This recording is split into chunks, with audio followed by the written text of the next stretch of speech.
Welcome back, everybody, to the Marketing Rules podcast. And I'm joined today by Sean Campbell. Sean, it is a pleasure to have you on the podcast today. For those of you who are listening and tuning in, maybe you could give us a little bit about yourself, your background, the kind of businesses you work with, your expertise, that kind of thing. Just kind of give us a whistle-stop tour of yourself, and introduce yourself to the audience. Sure. So basically, I've been an entrepreneur I always feel funny saying that because I think entrepreneurs should be like, they own Twitter or something. Or that used to be okay to say. I don't know. People have different. That's now like a litmus test for how you feel about a few things if you say Twitter. Anyway, I mean, no, I've owned my own business for 20 plus years now, and all of that's been working with the B2B technology sector. So, typically big accounts like a Microsoft or an AWS or Google, and down to startups or mid-markets that fit in that space too. And it's been a professional service business that I've owned. I've owned two. I grew and sold one, and then continued to own Cascade since like 2007. And so it's been a fun ride. I sometimes joke I'm pathologically incapable of being employed by someone else because after you've been a business owner for long enough, it's kind of hard. I don't think that's entirely true because I think that, if I had to put food on the table, sure. But I think it's just a sign that I really like it. And I really like it in large part because I wanted to be a college professor. That was my goal. And if we ever want to talk about that, I can. But and I've taught a lot over the years in different forms along the way. But I didn't quite realize how much like owning a business was going to be this like never ending factory of things to learn and educate yourself on, and then turn around and have the opportunity to educate other people on, whether that was employees or clients. And some of that may be the line of work we're in because we're a market research and marketing firm. So, we get a lot of knowledge about the market, and then we have to turn around and educate people. But I think it's kind of true about almost any business you own. If you treat it like something where you're always going to be learning and you're always going to be growing and you're always going to be sharing, I think that can help pave over the harder times that are always going to exist if you own a business. And anyway, and that's part of why I do shows like this, because I just like sharing whatever I've come across over the years, and I'm happy to pass it on. Well, we look forward for you to sharing some of your insights with us today. Today, we're going to have a talk around a little bit around kind of B2B marketing and how to kind of build your pipeline and make it sustainable and consistent and all that kind of good stuff that a lot of our audience potentially kind of struggle with. So I think one of the things that we can maybe kind of start off with is, within our audience, we're going to be having recruitment and staffing businesses who kind of flip-flop between what we might class as B2B and B2C because they've got these kind of two very distinct different audiences. How would you kind of define B2B marketing? What's the kind of let's start there and then kind of work outwards. I would define it as hard. I would define it as poorly documented. I would define it as poorly taught, because if you go through an MBA program, and I taught in an MBA program, I taught like industry analysis, competitive intelligence courses, kind of on the research side, right? But I saw all the other profs that taught marketing courses, right? And, and I owned a business at the time, as I still do. And I would occasionally like, I wonder if I could learn anything. And I'd go in there and it'd be like, oh, they're talking about how to market dish soap again. Great. It's like there's like a trillion things in the educational sector on consumer packaged goods, right? And I know why, because if you're going to take a room full of students who haven't owned a business and don't understand B2B dynamic, and, you want to talk to them about marketing things, well, it's easy to just pick stuff in the grocery store. And I'm not saying that's a bad thing, right? You need to have a good example if you're going to teach. So I think those are the things. It's hard. It's poorly documented. Done wrong, it can be crazy expensive. And done right, it's not cheap, but at least it's not crazy expensive. And at the same time, I find it has and I know I'm biased, but I think it has a lot more kind of gray matter to it than B2C. B2C, I feel like you're kind of tugging on more raw emotion. And I'm not one of those people that think B2B purchases are purely logical, right? I mean, I don't care what you're buying. People tend to, justify rationally, and they buy with at least a fair amount of emotion. But there is actually in B2B marketing, the thing you're marketing by definition and has kind of a longer purchase funnel, right? So there are kind of the emotional, hey, let's go buy a car today doesn't exist, right? Or let's just go grab the rose colored phone versus the black colored phone, right? I mean, that stuff doesn't exist in B2B because almost any purchase of any significance is going to take time and it's going to involve lots of people. And so that kind of mutes a bit some of that instinctive reaction. So now you have to play on a very different field. And I think that makes it more strategic. I think it makes it more challenging. And I'd say the final thing about B2B that defines it, and I know this isn't a single word. We could do that if you want. I mean, No, I I could don't come, want a single word. I just want a definition. I think which is great. So this is and all I good think stuff. the other big thing is it's always N+1. Meaning, in B2C, sure, there's somebody out there going, what about influencers and all those people on Instagram that convince me to buy clothes or take trips or whatever? And I'm like, yeah, okay, fine. But like, generally speaking, the purchase is between an individual and the item or the service. The grand majority of the decision making is there. Whereas in B2B, like nobody goes and buys engines for Boeings like by themselves, right? And so you have this, like, you have to sell into a community. So you have, and this affects even the sales side. Like a brief touch on that. One of the best books, it's actually a slightly older book by a woman named Sharon Drew Morgan, that nails this complexity long before people were talking about, like, oh, there's 8 people in the buyer's journey and blah blah blah. Mhm. Was a book called Buying Facilitation, and it talks about how in B2B you don't really drive the sale emotionally, you just merely facilitate it, and that's all you can ever really do because you've got so many people involved. And I think that it's equally true about marketing. In B2B, the best you can do is facilitate it. You can't really just make it happen, like with the best tagline ever, right? So to slide into differences, I think, and I'll stop here because it obviously, I don't want to be the guest that you asked the question and 20 minutes was an essay, but like, you take one example of a key difference there. Um, I don't think brand matters nearly as much for B2B as it does in B2C. I Interesting. didn't say it didn't matter. I just think if you take your average company and they're just going crazy about the colors and their fonts and the way their brand feels and even their tagline, it kind of doesn't matter as much because your sales cycle and your engagement with that customer, even over the marketing part of the funnel, is going to extend so much time and there's so many people involved. Sure, the tagline worked, it got them interested, but now you got 3 months of engaging with them. You better have something else in the barn besides the tagline. And so I think that right there is like the biggest difference, right? You just have that, all of those dynamics mean that what you're doing, um, even from core things like what do I do with my brand, immediately are different. Yeah. So anyway, I'll stop there and take it No, no, wherever you want that's. to I go. mean, that's great. I mean, that's a lot to kind of unpick and a lot to kind of think about. So, kind of picking up on some of that, what are there kind of commonalities in the drivers when if your brand isn't as is important when it's B2B, then what are the things that are kind of important through Um, that through your marketing?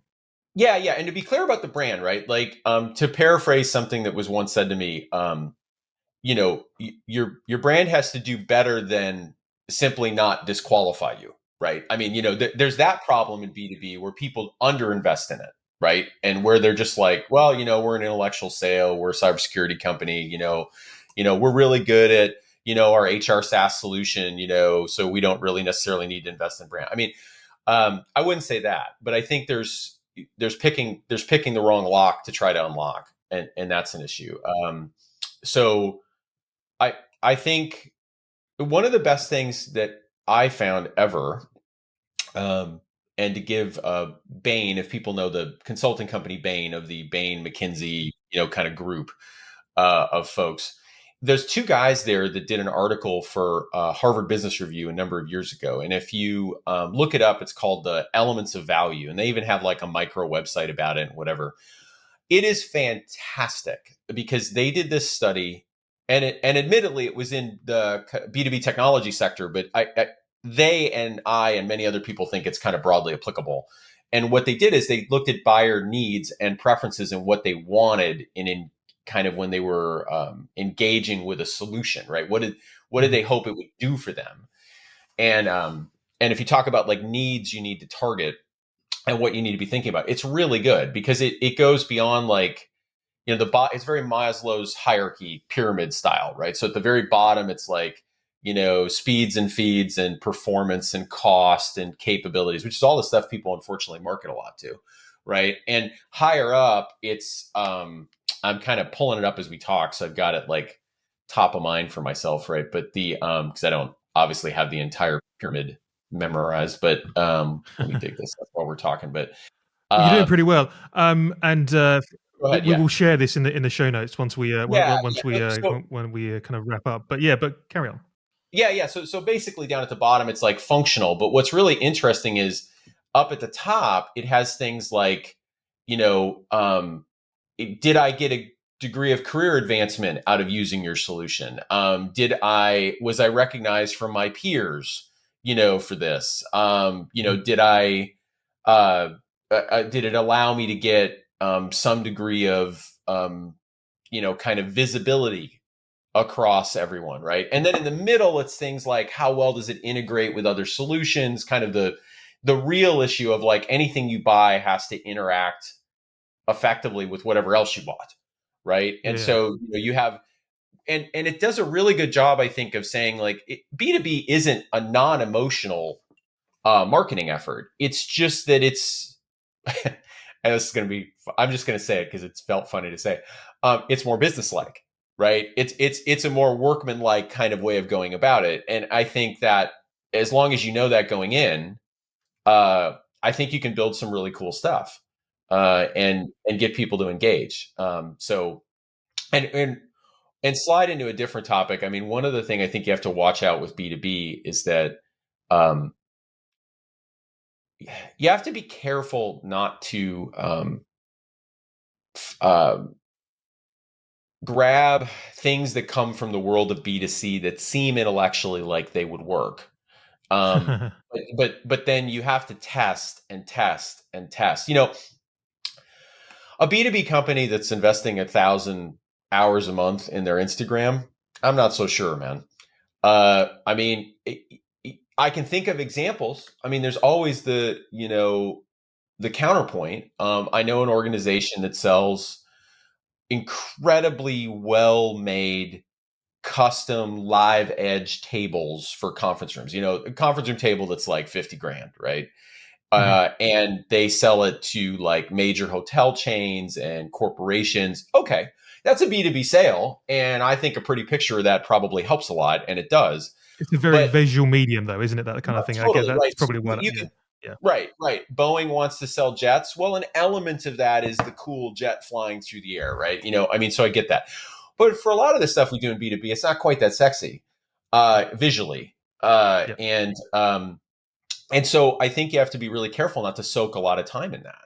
And yet I see it Yeah. over and over again. You see people spend a lot of time on Twitter. They spend a lot of time on um, like Instagram. And another example is LinkedIn. You know, which is an interesting one given what some of your audience is, right? Like, because what I usually say to people is, oddly enough, given some of the folks that tend to listen to this show, is, hey, you're a cybersecurity startup, whatever, and you want to get new leads, and they're like, wow, look at that LinkedIn targeting engine. Like, I can dig in and see like CISOs, and I'm sure I could get there. And I say, look, you got to recognize on LinkedIn what's their motivation when they're there. They want to figure out whoever they worked with, if they're not a seller, let's say, right? Whoever they work with, where are they now? Or they're looking for a job. So, for some of your audience, it'd be great to market their HR SaaS solution, right? We have some HR SaaS solutions as clients, and like I sure put ads on LinkedIn all day long. For most of us, it's just a way to lose money because the motivation of the people and what they're really looking for on the platform is they're not looking for a cybersecurity solution while they're there. I mean, the example I think of that always stands out, and then I'll stop for a minute, but of misplaced ads in B2B. I'm so glad I remembered this because I forgot about it for a few years now. I used to tell the story a lot. Anyone who's been in an airport probably remembers there was it's kind of stopped now, but there were ads in, it felt like every airport concourse for this tech company called Barracuda. And it was like everywhere you look, there was an ad for Barracuda, Barracuda, Barracuda, right? And one day I actually talked to a guy who knew the guy who like scored the deal for that. And I said, did anybody buy any more Barracuda after they were going from gate A3 to A5? You know what I mean? Like, I mean, I don't know if anybody bought it anymore. And he's like, dude, I got to tell you, like, we just got such a sweet deal on those ads. It was like a 10-year deal that we could put them wherever we want, and I'm like, but that money could have went somewhere Yeah. better. It's like you were just mirroring, like, well, it's looks like it'll work, right? And I think you have to be really, really logical about, am I hitting these needs? Like the Baines guys have figured out. And is it really my audience really going to be here? And are they going to be motivated? And one last example I just have to throw out there, like AdWords, for example. I don't know how many times if I talk to a client, this happened just the other day, talking to a SaaS company. We're talking to them about their AdWords account. I said, look, you really shouldn't let that thing run on the weekends. And he's like, well, we get conversions on the weekends. We get clicks on the weekends.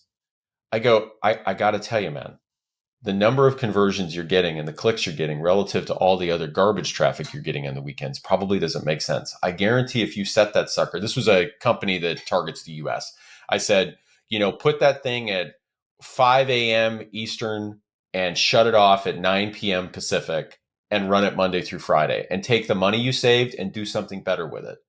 Because functionally, it's a business sale.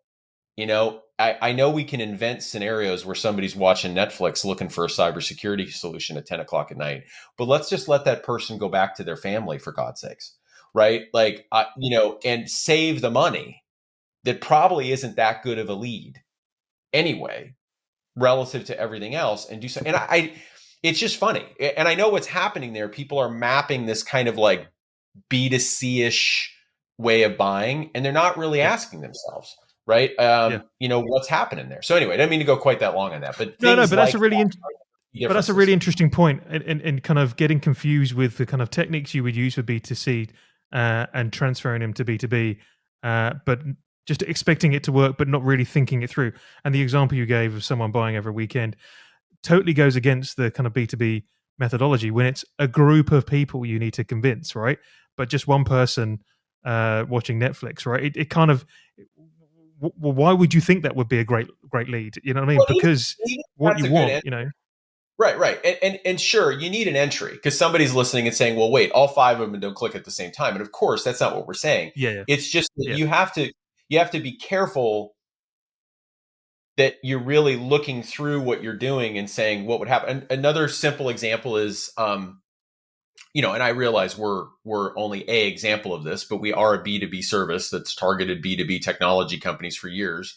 And you would imagine people in technology companies would use a lot of their time for surfing would be on mobile phones. But you know what's funny? Going back, well, all the way to 2007, and it's still true today. Most of our traffic still desktop yeah. I can because understand that. because the purchase I can funnel's understand happening when they're in the office, right? They're that. not really sitting on the tram searching B2B market research vendor. I mean, like, I just don't think they are, right? And sure, we try to have a decent enough mobile experience, but I can tell you that percentage has been like relatively stable. Meanwhile, mobile traffic has climbed. And I'm sure if I was a different marketer, I could go to my boss and say, hey, boss, look at this graph. Like, and look at all this usage of like social media and mobile, and like, we got to be there, man. Like, we got to be there. And there's another marketer that's like, the data shows they're still coming to us through a desktop web browser. I mean, not desktop, laptop, but like, Yeah, and yeah, that's, it's that anachronism of Google Analytics where it's like, it's a desktop. And every time I look at it, it's like the 2000s want their analytics back, right? Can you just say laptop? You know, and so, but yeah, it's this kind of rigorous thought process. And I'll close this by saying is like, I think some of this is innocent, like totally innocent. People are not disconnecting their personal purchase funnel experiences from really what's grittily happening with their own customers. Mm. Right. I mean, they're just doing this weird, like, well, it's like, that's the way I go about, but wait a minute, you're not the one buying engines. You're not the one buying cybersecurity solutions. You're not the one buying HR SaaS solutions. Right. So what would it really look like for you if you did that? So anyway, and I tie it even into education to put a bow on it. Like, you know, your average marketer, well, they all start young. I don't know any marketer that's born at 60, right? And so like they all come out of an institutional system that's basically taught them that all these B2C techniques, and they end up in B2B, and they just don't have good training. So you've got to kind of tie it back to the first part of the conversation too. So let's kind of what would be some of your kind of top tips really for kind of getting started and things to consider, right? We've kind of got you've kind of gone over a few already. So there must be a few things that, you know, that we can kind of, so we don't make as many mistakes and we don't kind of confuse B2B and B2C, which is a great kind of tip, which is tip number one, right? You must have a kind of a few others that Yeah, we can yeah. share with the I mean, audience. if I boiled it down, I would say the first thing, and this may be a slightly odd place to start, but it really is the first tip I usually tell people is because B2B is more of a logical sale in a way, and you have a longer time in the marketing funnel and a longer time in the sales funnel. I think the most important thing to do is to look at your website and make sure that you're being clear about what you do not do. And the reason why that's important is that in a logical B2B sale, and anyone who's sold anything B2B knows this, it's even kind of true B2C. People say, what are your limits? What do you not do? What are you not capable of? And they will search for that forever. And if you don't define it for them, they're going to go find it anyway. They're going to go ask your competitor. They're going to go to G2 Crowd. They're going to go to some public review sites. They're going to go to Reddit, and they're going to go figure out what you don't do. So the first thing I tell B2B marketers is own that. Define where the ends of your planet are. And if Mhm. you're resisting that because you're like, well, we don't want to do that, it's like, remember, it's going to get defined anyway. This is a sale where eventually they're going to put a bunch of vendors on a wall, and they're going to say, you do this, this, and this, and this, and these are the capabilities you don't have. So you might as well own that in the right way. And that's a whole, how to do that the right way is kind of a separate discussion, but like that's a big thing. I'd say the next Yeah. big thing is be very careful, like I said, about social. I think generally speaking, a lot of the social is just a stone cold waste for B2B. And you've got to fight the fact that you maybe have a bunch of junior marketers in your building who are all educated in a B2C context through no fault of their own. So they believe it should work. How could you test that? Very simple. Ask your current customers whether they, at any point during their purchase funnel, visited your social media. Hmm. You'll probably find that Yeah. none of them did. They might look at it now because now they're a current customer, and you can make an Yeah. argument that that's like bonding and all that stuff. But again, it's about really where you're at. I would say the third thing is, and you really have to do a good job, obviously, educating in B2B, because that's you're you're usually selling something fairly complex. And the reason I say something that sounds so elemental is everybody does a horrible job educating. Putting out a listicle post is not educating. I mean, we could do a whole podcast on like how to educate through marketing, right? Because it's like everybody's defined it as I say 5 bullet points and I have educated. And so like this is not education. You know, uh, education has to have a point of view. Education has to have like a little bit of a sharp edge to it. To paraphrase something I read in a great book about positioning for professional services firms, which was paraphrasing, I forget what old school marketing influencer from the 60s, great positioning, you can always argue its opposite. And to some extent, I think great education, in a weird way, it's got such a strong point of view that you could almost argue it's opposite, right? You know what I mean? Like, and I think that's great. And so that's a big thing. The other thing I would say is, for the love of God, write well. Because the things you're writing in B2B last, right? They're stuck in front of committees and groups, and they're staring at it for months, maybe years. And if your website looks like it was written by an eighth grader, you know what I mean? Like, grammar wise, like, this is a mess, right? And yet you see this a lot. You see this a lot. And I didn't used to say that. Years ago, I was like, I don't know. I mean, that's a whole different thing. Why I didn't bring that up 20 years ago. But like, I think um, maybe the U.S. educational system that doesn't really teach us how to write really well. But that's just me talking. So like, but anyway, I don't know how the English system is. Maybe you guys are better at it. I mean, so like, who knows? But Yeah. you've had more poets and literary geniuses, I think, than Yeah. we have. So maybe but that's a long time ago too. Yeah. I mean, I don't know how if that really kind of reflects on modern day kind of copywriting in the UK. Right. Um, Yeah. Go ahead though. uh, But those are the top things I would say that yeah. I really. mean, they're all There great is points. one quick last thing is, um, remember you're writing to. Well, actually, no. I'm sorry. There's one. I'll say this instead of what I was going to say because it's kind of related and it lets me get to both.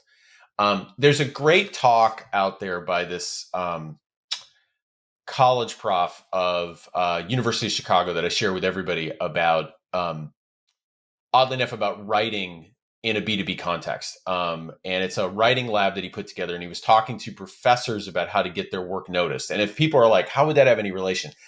I'll send it to you and you can put it in the show notes. If you could ever get the guy on the show about writing and the craft of communicating, he's fantastic. And what he basically gets into is that, um, so many things, but there's two things that relate to B2B marketing that I want to hit. One is you have to write almost in a way that, to a lay person who doesn't understand your industry, whether it's oil and gas, manufacturing, HR, talent solutions, it's almost slightly impenetrable. Right? My wife's a physical therapist. If she wrote a note to somebody else, I couldn't quite understand it. It would be English, right? It'd be a bit like when I went to England one time and I ended up on the East End and I went into a Hilton, and somebody with a, let's just say, English accent that was, I forget what area of England. I was like, that was English. I have no idea what you just said to me. You know what I mean? Like, and so, you can have, you can have a dialect that is very intelligible to the people who grew up around it. And that's important in B2B because you have to show that you get it. And sometimes we dumb down B2B marketing so much that we're not doing that. We're not writing in the true language of the target audience. And there's a lot of reasons for that. And the second thing he says in the talk that's equally related, he says whenever you write anything, if you're trying to get the attention of a community, and this is so great what he said, um, you can't say, hey, I've read everything that you've talked about, and he says the only thing that gets the attention of a community is the word but. He says, so I understand everything you're dealing with, but. And you could almost say great B2B marketing has but in it. Because and the marketing that's weak, that's like the listicles and everything else, is somebody just doing a bunch of and, right? And this, and this, and this. And it was interesting because he's trying to pitch profs who want to get published, which is this weird doppelganger I never thought of in this context, right? They've got a niche audience like biochemistry or whatever. And it's kind of like B2B. You've got a niche group of people who all orbit around a space, and you've got to get their attention, and you're standing at the outside. And so while he's talking, and I stumbled across his talk a couple years ago, and I'm not the only one. He's commented all over around the web. I'll dig it up maybe before we close, and I can at least say the guy's name, and we can go from there. But anyway, sorry to go so long on that, but Sure. hopefully that was some good tips. That was brilliant, and it's been great. Kind of there's so much kind of insight there into kind of B2B marketing, things we should be looking out for, things we should be avoiding, and we'll obviously include all of your details in the show notes, Sean. Links to connect with you on LinkedIn if everybody wants to know more, and some links to all of the kind of references that we've talked about today. But for now, Sean, thank you very much for being a great guest. Hey, and thanks for having me on. The guy's name is Larry McNerney, director of Larry University of McNaney. Chicago's writing program. And We'll include his details in the show notes too. there you go. And yeah, thanks for having me on, and enjoyed the chat very much. Cheers.